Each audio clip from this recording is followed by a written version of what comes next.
வைப்பாங்க. அப்படிதான் வந்து நம்ம தலைவர் வந்து தேர்ந்தெடுத்திருக்காங்க. சரி, அது வந்து வாக்கு எண்ணிக்கை எவ்வளவு வந்துச்சு? 45% தான் வந்துச்சு. சரி, நம்ம சுதந்திரம் வாங்கினதுக்கு அப்புறம் வந்து இந்த கலர் மூலமா வந்து தேர்தல் நடந்திருக்கு. எப்படின்னா பச்சை கலர், சிவப்பு கலர், மஞ்சள் கலர் அப்படி வந்து நடந்திருக்கு. வெறும் கலர் வச்சு மட்டும் தீர்மானிக்க முடியாது. அது மட்டும் இல்லாம படிக்காதவங்களுக்கு தெரியாது கலர். இப்போ வந்து ஒரு ரெஸ்ட் ரூம் இருக்குன்னா ஆண்கள் பாத்ரூம் பெண்கள் பாத்ரூம் எழுதி போட்டா தெரியுமா? தெரியாதுடா. அப்போ நம்ம என்ன பண்ணோம்னா படம் வரைஞ்சிருக்காங்க. இப்போ இது ஆண்கள் யூஸ் பண்ற பாத்ரூம், பெண்கள் யூஸ் பண்ற பாத்ரூம் வரைஞ்சிருக்காங்க. அதனால படிக்காதவங்களுக்கு தெரியுது. யார் கொண்டு வந்தாங்கன்னா ஜவஹர்லால் நேருவால வந்து சின்னம் கொண்டு வந்திருக்காங்க. அந்த சின்னத்தை வச்சு தான் ஓட்டு போடுவாங்க. சரிங்க, நமக்கெல்லாம் வந்து ஓட்டு போடுற வயசு என்ன வயசு? 18. அப்போ வந்து ஆனா வந்து முன்னாடி 21 வயசு இருந்துச்சாம். அது வந்து 1989 பிரிவு 61ல தான் வந்து நமக்காக கொண்டு வந்திருக்காங்க. 18 வயசு. நமக்கு வந்து 18 வயசுலயே வந்து தேர்தல் வந்து ஓட்டு போடுறதுக்கு வந்து ஒரு முடிவெடுக்க வந்து தெரியும். சரி, எதுக்காக வந்து ஒரு அதிகாரி வச்சு பேச சொல்லலாம். இப்போ வந்து ஓட்டு எப்படி போடணும், எதுக்காக போடணும் பேச சொல்லலாம். ஒரு கல்லூரி மாணவி வச்சு எதுக்கு பேச சொல்றாங்கன்னா, அவங்களோட இடத்துல இருந்து நம்ம வெளியே நானும் ஃபர்ஸ்ட் தான் ஓட்டு போட போறேன். நீங்க தான் இதுக்கு முன்னாடி ஓட்டு போட்டிருப்பீங்களா? எத்தனை தடவை போட்டிருப்பீங்க?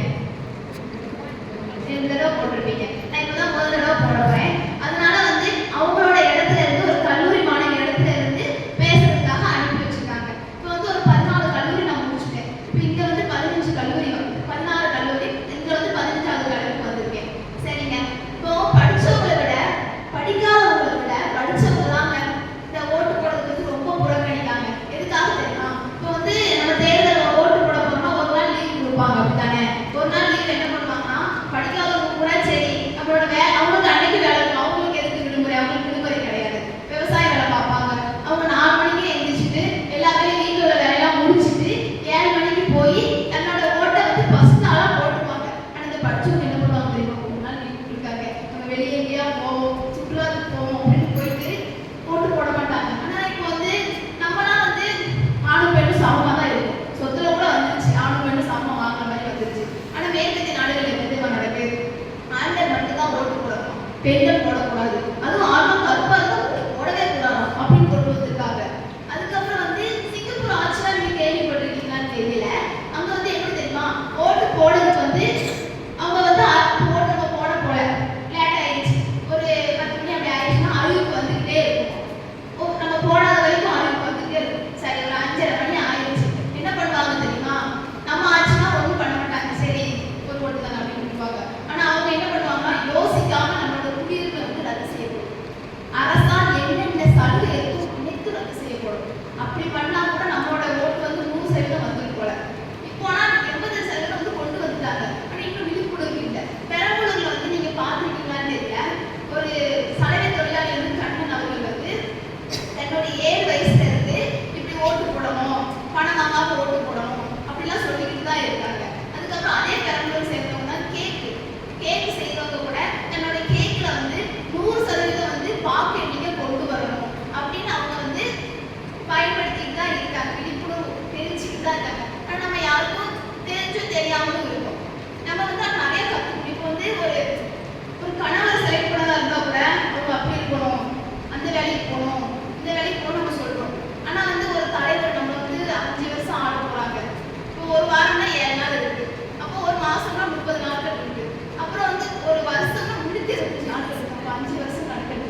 வாழ்வோமே.